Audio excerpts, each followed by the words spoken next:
describe the scene here.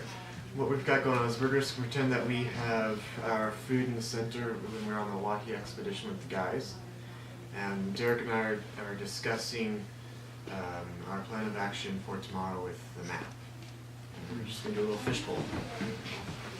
Alright, so tomorrow it looks like our path is going to take us just like, we're going to continue on this canyon for a little ways, and then right there, it looks like we're going to turn and go up like a pretty steep little side canyon. Yeah. Yeah, and see this over here, that we've got that kind of like a gully that'll lead off into this mess over here. I think that maybe we should kind of jut around this hill and go off course so we can try and avoid that mess. What do you think? Yeah, I think we could do that. Plus it'll probably be a little less steep on this path than if we took the original plan. Yeah, I think so. And it might save us a little bit of extra time, possibly. Yeah. Good. Alright, so you think that's a good idea? Yeah, let's do it. Alright, cool. So, now I'm going to lead into another question is, who knows how to use a credit or a debit card? Awesome. Valentina, do you mind explaining how to use a debit or credit card? Yeah. Cool. So first thing, you have to have an account with like MasterCard or Visa, and then they send you this little card, this little plastic rectangle, and then you go up to a store and you choose what you want to buy, and then you go up to the cashier and you hand them your credit card, and then they're gonna ask, is it credit card or debit? And then depending on what it is, you have to know that too. Then you say, oh, it's a debit, and then you hand it to them and they'll swipe it, or you can swipe it, and then it's going to ask you for your password, and then you put in your 4 digits, and then they give you the receipt and everything.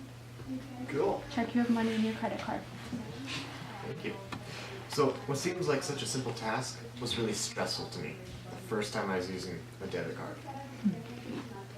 However, with me in the woods, that simple tasks such as setting up a tent or even pooping, that looked like to me like it was just such a simple and easy thing to do that didn't even need to be talked about. It was just there for me. And so on our orientation expedition, many of you guys were wondering, how do I poop in the woods? What do I use? And that's when Ellie and the teaching fellows gave that great dancing little fishbowl thing, and that helped you guys really understand how we're supposed to poop in the woods. So this that was like using a debit or a credit card to me for you guys.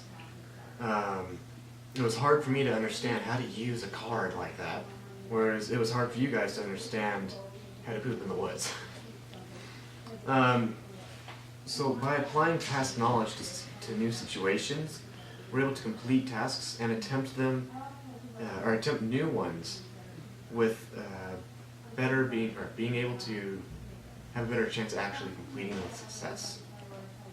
In Chile, when we were setting up our camp on our way to homestays, and I was helping Nathan with his shelter, which was the throw and the tarp. Because I had a whole bunch of camping experience, I was able to help him set up a shelter that protected him from the weather and kept him relatively out of the rain if there was to be any, and he was able to have a good night's sleep. One thing that I learned this year was also how to keep myself organized with my academics and my time management. At the beginning of the year, I was really, really struggling with that, and I was not using the My Homework app, which the teachers had suggested. So I was not remembering to do certain assignments, and it was just total chaos. As a result, I ended up having to skip out on WAFA week and use that time to catch up on my missing work.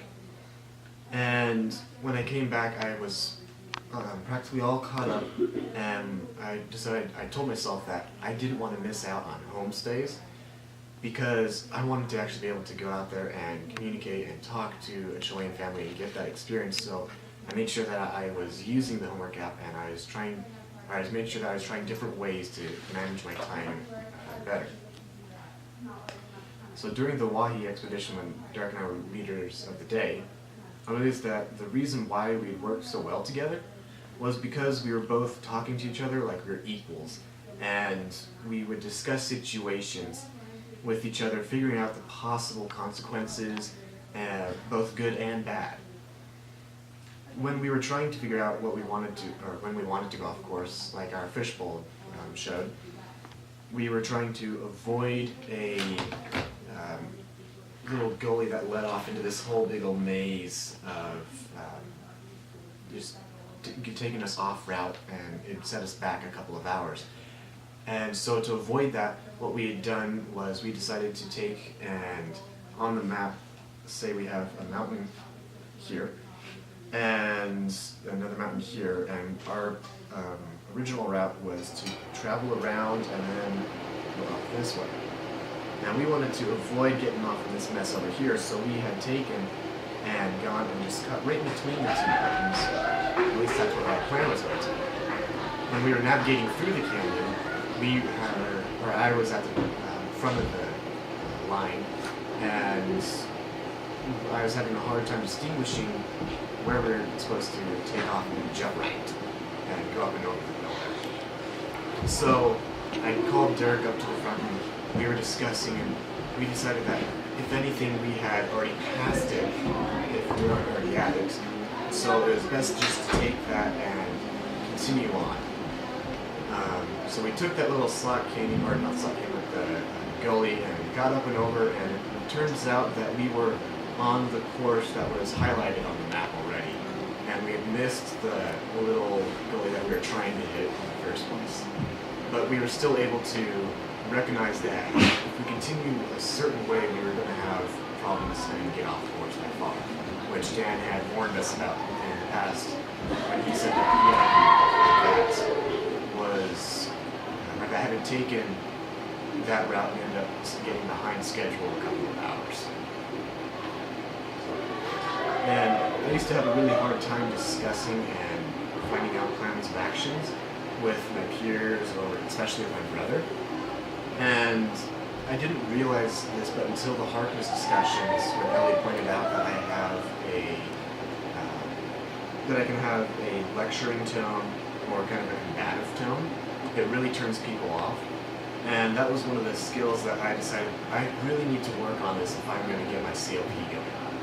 And if I'm to work with my brother better, I realized that maybe a lot of those fights was my fault because of my tone of voice.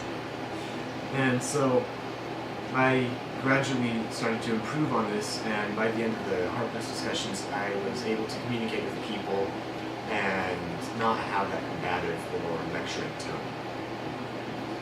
And so I'm really looking forward to applying this new improved skill to the future, so that way I will be able to run and organize a action team with me, so that way I can actually get my project accomplished without losing any members.